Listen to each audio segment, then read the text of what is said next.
क्यों अन्याय करते हो? क्यों ये लोग शिकायत लेकर के क्यों आते हैं? और लोगों की शिकायत क्यों नहीं आती? लेकिन जो आज पिता की बात को मानना चाहिए, मानने की जगह पिता को ही लात मार दी। मुझे उपदेश देते हो? हाँ, आज आत्मदेव जी, सूत जी महाराज कहते हैं आत्मदेव जी में लात मारी है, और जैसी लात मारी है आत्मदेव जी गिरे हैं, और सामने कौन खड़ा हुआ है? संत गोकर्ण जी महाराज खड़े हुए। संसारियों से लात भी मिले तो अगर वो चरण मिले, वो चरण मिले, जहां गिरना पड़े वो संत की, कहीं संत का आश्रय हो, भगवान का आश्रय हो, तो तुम्हारा कल्याण हो जाएगा।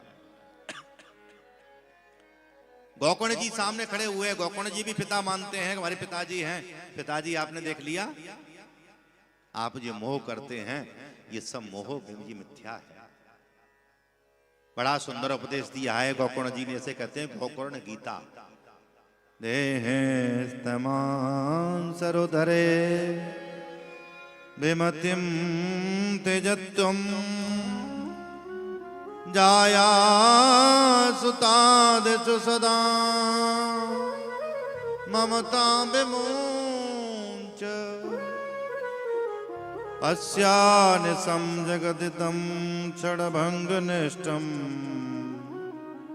वैरागिरागिरसिको भवभक्तनिष्ठः। पिताजी, ये शरीर से मोह करते हैं तो मोह मिथ्या है। शरीर में क्या है? इसमें हड्डी है, इसमें खून है, रक्त है, मज्जा है, पीप है ना? जैसे मकान बनाते हैं ना, पहले क्या होता है? ढांचे ही तो होता है, ईंट लगाते हैं, उसको और नेक सुंदर करना है तो प्लास्टर कर दो, है ना? प्लास्टर कर दो, प्लास्टर कर दो। और नेक सुंदर करना है तो पेंट कर दो। कोई गुलाबी पेंट कर देता है, कोई पीला पेंट कर देता है, कोई व्हाइट पेंट कर देता है, पीओपी लगा दो, फोर सीलिंग करा दो, सज्जा करा दो। ऐसे ही मकान की तरह ही शरीर रचना है। पहले क्या हड्डी थी, हड्डी के ऊपर मज्जा, उसके बाद फिर चमड़ी, उसके बाद फिर जो सुंदरता, डेकोरेशन। पिताजी, ये शरीर से मोह करते हैं, ये मोह दूर करिए।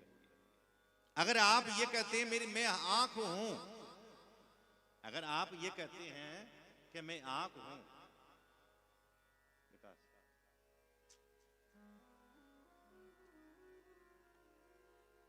अगर आप ये कहते हैं कि मैं आंख हूं, तो जब आंख फूट जाती है तो उसे हम रोक क्यों नहीं पाते?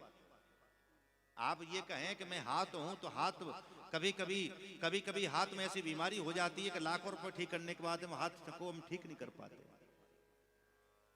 अगर आप ये कहें कि मैं शरीर हूं, तो जब प्राण निकल जाते हैं तो उन्हें रोक क्यों नहीं पाते? हैं? बोलो, नहीं रोक पाते।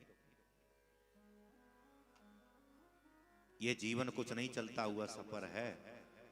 जैसे ट्रेन में सफर करते हैं ना, ट्रेन में सफर करते हैं, आपने टिकट लिया यहां से लेकर के दिल्ली तक का, और दिल्ली से अगर आगे जाना चाहेंगे तो भैया फिर टीटी आ जाएगा ना, आपका टिकट चेक करेगा। बोले भैया आप कहाँ जा रहे हो? बोले हमें तो, बोले आपको हो सकता है कोई दिल्ली जाते जाते किसी से प्रेम हो गया हो।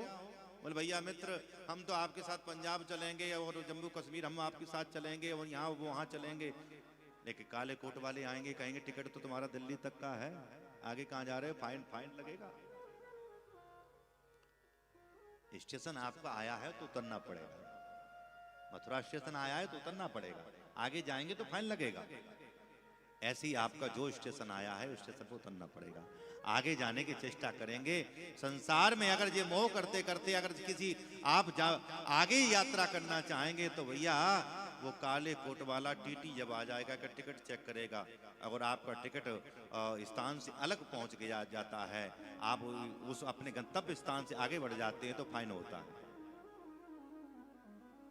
ऐसे जीवन कोई चलता हुआ सफर है। पिताजी, इस मोह को दूर करिए। आत्मदेव जी को सूत जी महाराज का दृश्य हो, वैराग्य हुआ और आज सबको छोड़ करके जंगल में चले गए, और आज भगवान नाम संकीर्तन करते करते प्रभु के धाम को प्रस्थान कर गए। प्रभु जी